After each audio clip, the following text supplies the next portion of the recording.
So the word that I want to share is keys to powerful prayer. जो वचन मैं आपके साथ आज बांटना चाहता हूँ वो है शक्तिशाली प्रार्थना की कुंजियाँ। Prayer was never designed to be a religious practice. प्रार्थना कभी भी एक धार्मिक रीति रिवाज होने के लिए नहीं थी। There is a revelation behind prayer. एक प्रकाशन है उसके पीछे। And if you don't catch the revelation, और अगर वो प्रकाशन आपने नहीं पकड़ा, you will be caught in the discipline of prayer rather than the delight of the prayer. तो आप प्रार्थना के अनुशासन में तो चले जाएंगे लेकिन उसके आनंद को नहीं जानेंगे। Then the only thing that will give you joy is I prayed for 4 hours, I prayed for 8 hours, I prayed for 7 days, I fasted for 40 days. तो केवल इस बात से आपको आनंद प्राप्त होगा कि मैंने 4 घंटे प्रार्थना की, मैंने 8 घंटे प्रार्थना की, मैंने 10 दिन उपवास किया, मैंने 40 दिन उपवास किया। God desires that we will receive a delight from the answers to those prayers and not by the discipline of prayer. परमेश्वर ये चाहता है, उसकी ये इच्छा है कि हम उन प्रार्थनाओं को उनका उत्तर प्राप्त करके परमेश्वर से आनंद पाए, ना कि कितने घंटे हम प्रार्थना करते हैं उस अनुशासन से। Jesus said, till now you have asked me nothing. यीशु कहते हैं कि तुमने अभी तक मुझसे कुछ नहीं मांगा, but ask so that your joy may be full. लेकिन मांगो ताकि तुम्हें आनंद मिल जाए, तुम्हारा आनंद भरपूर Your हो जाए। joy gives him joy. आपको जब आनंद मिलता है तो इससे परमेश्वर को आनंद मिलता है। You know, when Jesus starts to teach about prayer, the first thing he says is, do not pray like the hypocrites. जब यीशु प्रार्थना के बारे में सिखाना शुरू ही करते हैं तो पहली बात कहते हैं, ढोंगियों की तरह प्रार्थना मत करो। Do not. That means hypocrites also pray. इसका मतलब ढोंगी लोग भी प्रार्थना करते हैं। But Jesus said, लेकिन यीशु ने कहा, but when you pray, he's talking to his people. He's like, you do not pray like hypocrites, but my people, when you pray, वो अपने लोगों से बात करते हुए कह रहा है, ढोंगियों की तरह प्रार्थना मत करना, लेकिन मेरे लोगों जब तुम प्रार्थना करो, when you pray, जब तुम प्रार्थना करो, go into your closet, अपने कक्ष में प्रार्थना कर pray to जाओ, your father in the secret. अपने पिता से गुप्त में प्रार्थना करो जाकर। That means you don't have to find an audience before people. इसका मतलब लोगों के, दर्शकों की आवश्यकता नहीं है आपको प्रार्थना करने के लिए। And the Father who sees in secret will reward you openly. और वो पिता जो गुप्त में आपको देखता है, सबके सामने आपको आशीष देगा। Can I tell you that the most important revelation you will ever get in the kingdom is not the blueprint of the tabernacle, but it is knowing God as a Father. क्या मैं आपको बता दूं, राज्य में सबसे शक्तिशाली प्रकाशन उस तंबू का डिजाइन नहीं है, लेकिन ये जानना है कि परमेश्वर पिता आपका प्रेमी पिता है। Because you'll be having this sweet fellowship with the Father. क्योंकि ये मीठा समय है पिता के साथ जो आप बिताएंगे। Amen? Amen. So let me give you the first key तो मैं to powerful prayers. पहली कुंजी दे रहा हूँ शक्तिशाली प्रार्थना की। The first key, पहली कुंजी है seeing God as a loving Father. परमेश्वर को एक प्रेमी पिता के स्वरूप में देखना। Now I know it has become such a cliche. God is my Father. मैं जानता हूँ ये बहुत कहावत जैसा हो गया यार, परमेश्वर मेरा पिता है। Yeah, I know God is my Father. हाँ, मुझे पता है परमेश्वर मेरा पिता है। Do we really believe God is our क्या Father? हम ये सच में मानते हैं कि परमेश्वर Can I हमारा पिता tell है? you that the most important revelation you will ever get in the kingdom is not the blueprint of the tabernacle, but it is knowing God as a Father. क्या मैं आपको बता दूं, राज्य में सबसे शक्तिशाली प्रकाशन उस तंबू का डिजाइन नहीं है, लेकिन ये जानना है कि परमेश्वर पिता आपका प्रेमी पिता है। Let's learn prayer from हम Jesus. यीशु से सीखें प्रार्थना Come करना। on, turn to your neighbor and say, let's learn prayer from अपने Jesus. पड़ोसी को कहें हम यीशु से सीखते हैं प्रार्थना करना। He said, when you pray, उसने कहा जब तुम प्रार्थना करो say, our beloved Daddy. तो बोलो हमारे प्यार करने वाले। He is our beloved Father. यीशु कह रहे हैं कि वो हमारा प्यारा पिता है। Pray like this. ऐसे प्रार्थना करो, Our beloved Father. हमारे प्यारे पिता, My loving Daddy. मेरे प्यार करने वाले पापा। Think about this. If you start your prayer like this, कल्पना कीजिए अगर आपकी प्रार्थना की शुरुआत ऐसे होती है, my loving Daddy. मेरे प्यार करने वाले पिता। That's what Abba means. अब्बा का यही मतलब Abba है। is the most intimate word that Holy Spirit didn't allow the writers to interpret. So Abba remained Abba, loving, beloved Father. अब वो शब्द है जो एक गहरे रिश्ते को दिखाता है बाप बेटे के, जिसका पवित्र आत्मा ने और कोई शब्द डालने नहीं दिया उसकी जगह, लेकिन वो बताता है हमारा प्रेम करने वाला, हमारा प्रिय पिता। Because if you don't have this revelation, क्योंकि अगर ये बात आपको नहीं पता you'll try to convince God. तो आप परमेश्वर को राजी करने की कोशिश करेंगे। You'll try to convince God to bless you. You'll try to convince God to heal you. You'll try to convince God to do things for you. आप परमेश्वर को राजी करने की कोशिश करेंगे, आपको आशीष देने के लिए, आपको चंगा करने के लिए। But no son or daughter has to convince their parents. लेकिन To do किसी good for them. बच्चे को अपने माँ बाप को राजी करने की आवश्यकता नहीं होती कि वो उनके साथ अच्छा करें। Amen. You don't have to convince God. आपको कन्विंस करने की जरूरत नहीं है पिता को। Prayer is not trying to convince God. प्रार्थना परमेश्वर को राजी कराने के लिए का मुद्दा नहीं है। Your Father already loves you. आपका पिता पहले से ही आपसे प्यार करता है। We pray from the place of love.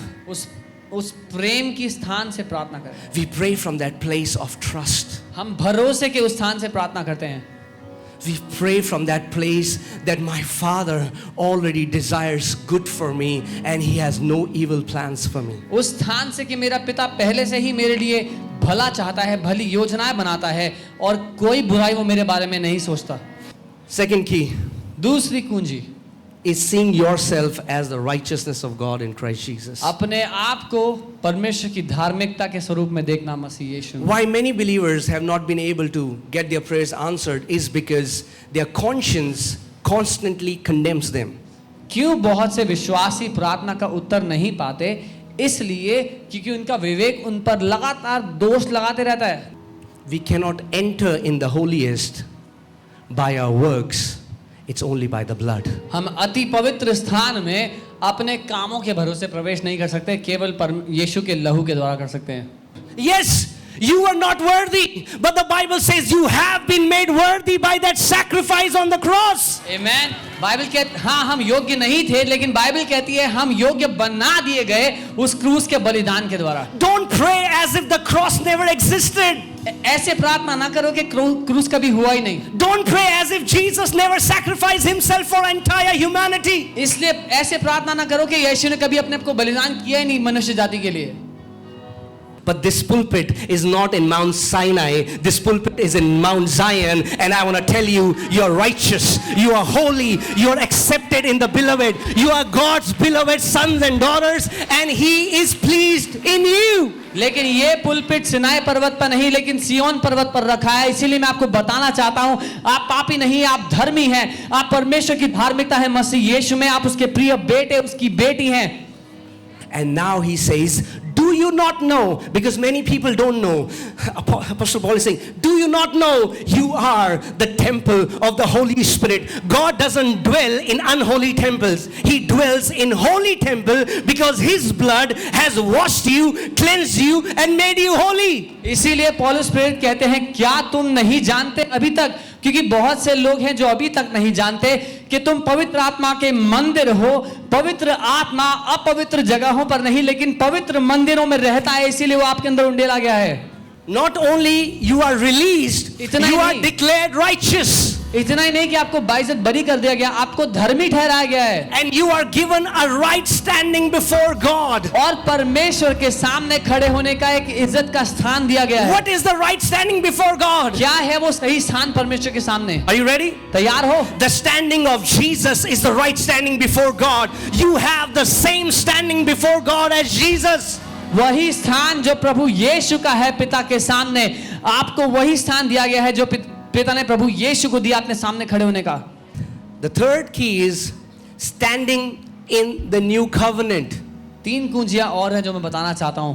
अगली कुंजी है उस नई वाचा में बना रहना, खड़े रहना। My story मेरी कहानी began शुरू हुई when He said, जब उसने कहा it is finished. खत्म हो गया है। And your story आपकी began कहानी तब शुरू when होती He है said, जब it वो is कहता है, finished. खत्म हो गया। Amen. Amen. The new covenant is not about do it. The new covenant is it is done. It's a declaration that God has fulfilled what man wasn't able to do it. नई वाचा कुछ करने के विषय में नहीं है। नई वाचा ये जानने के विषय में है कि सब कुछ पूरा हो चुका है, क्योंकि परमेश्वर ने पूरा कर दिया जो मनुष्य से ना हो पा रहा था। If you carry a servant mentality, अब अगर आप एक दास की मानसिकता लेकर जीते हैं, you'll try to earn what already belongs to you. तो कमाने की कोशिश करेंगे जो परमेश्वर ने मुफ्त में आपको पहले ही दे दिया है। The fourth point is possessing what is freely given to you by grace through faith. और अगला पॉइंट है उस बात को अपने वश में कर लेना जो अनुग्रह के द्वारा हमें मिला है, विश्वास से जो अनुग्रह के द्वारा हमें मिला है उसको ग्रहण कर लेना। Before God made Adam, परमेश्वर ने आदम को बनाया भी नहीं था। before Adam was created, God made sure that there are all provisions. इससे पहले कि परमेश्वर आदम को बनाता, परमेश्वर ने सब कुछ बना दिया था उसके लिए। One key of answered prayer is एक you should चाबी- know before you have a need, there is already a provision. आपको ये पता होना चाहिए इससे पहले कि आपको पता लगे कि आपकी कोई जरूरत है, परमेश्वर ने उसके लिए पहले से ही पूरा कर दिया है। Can I say this? क्या मैं कह सकता There हूँ? is no need that you have that God has not made provision for already. आपकी ऐसी कोई जरूरत नहीं है जिसके लिए परमेश्वर ने पहले से ही सब कुछ पूरा नहीं कर So दिया। if you need healing, तो अगर आपको चंगाई the चाहिए, healing is provided. चंगाई दे दी गई है। If you need peace, अगर शांति चाहिए, peace is provided. शांति दे दी गई है। If you need a provision, अगर जिंदगी में कुछ पूरा करने के लिए चाहिए, provision is provided. तो वो आपको दे दिया गया है। So you're not trying to convince God that He will provide for you. Now prayer is you are stretching your hand of faith and you are receiving what God has already provided in His Son. तो अब आप प्रार्थना इसलिए नहीं कर रहे कि आप परमेश्वर को जानकारी दें कि आपकी जरूरत क्या है। अब आप प्रार्थना इसलिए कर रहे हैं क्योंकि पिता ने पहले से ही वो पूरा कर दिया अपने पुत्र के द्वारा आपके लिए। But how do you receive it? Through the knowledge, the Bible says, through the knowledge of Him. पर आप कैसे वो सब ग्रहण करते हैं? उसको जानने के द्वारा। Many people, and this does not mean head knowledge, it means revelation और knowledge. ये ज्ञान दिमागी ज्ञान नहीं, ये प्रकाशन है। So that means when you get this revelation knowledge that in Christ God has already given you all things, you stop begging and you start partnering with Him and you start saying what He says. मतलब जब मसीह में आपको कुछ चाहिए तो आप भीख मांगना बंद करें, लेकिन आप विश्वास करें जो उसने पहले ही आपको दे दिया उस पर। So last key, आखिरी कुंजी आज, one of the most powerful way of prayer is speaking and declaring of God. सबसे शक्तिशाली तरीका है प्रार्थना का परमेश्वर के वचन को बोलना, उसकी घोषणा करना। Let's see what the Bible says. हम देखते हैं वचन क्या कहता है। Philemon 1:6, फिलिमन 1 उसका 6, that the sharing of your faith may become effective by the acknowledgement of every good thing which is in you in Christ Jesus. मैं प्रार्थना करता हूं कि विश्वास में तेरा सहभागी होना तुम्हारी सारी भलाई की पहचान में मसीह के लिए प्रभावशाली हो। What do we keep acknowledging? हम क्या मानते हैं अपने बारे में? No, what do we keep acknowledging in prayer? हम प्रार्थना में क्या कहते रहते हैं? Our weaknesses. अपनी कमजोरियां। I'm not like this. मैं ऐसा नहीं I'm हूं, not like that. मैं वैसा नहीं I don't हूं, have this. मेरे पास ये This नहीं है, man. मेरे पास वो नहीं। The Bible is saying your Bible कह रही है। faith will become effective. Bible कह रही है आपका विश्वास तब कार्यशील बनेगा। This word effective comes from the Greek word ergonomic. ये जो शब्द है इफेक्टिव अर्गोनॉमिक शब्द से आता है। That means to send to work. इसका मतलब है काम पे भेजना। The Bible is saying Bible कह रही है when you acknowledge जब आप मान लेते हैं every good thing हर एक अच्छी बात that is in you जो आपके अंदर है in Christ Jesus, मसीह में, your faith has to go to work. आपका विश्वास काम पे लग जाता है। Amen. Amen. So what is our part? हमारा काम क्या है? We just stand on what Jesus has done and we keep acknowledging. जो We यीशु ने keep किया- acknowledging what Jesus has done for us on the cross. जो यीशु ने क्रूस पर किया हम उसको मानते रहेंगे, अपनी अच्छी बातों को मानते रहेंगे। Thank you for watching this video. Please like, share and subscribe to our channel and don't forget to press the bell icon. Thank you.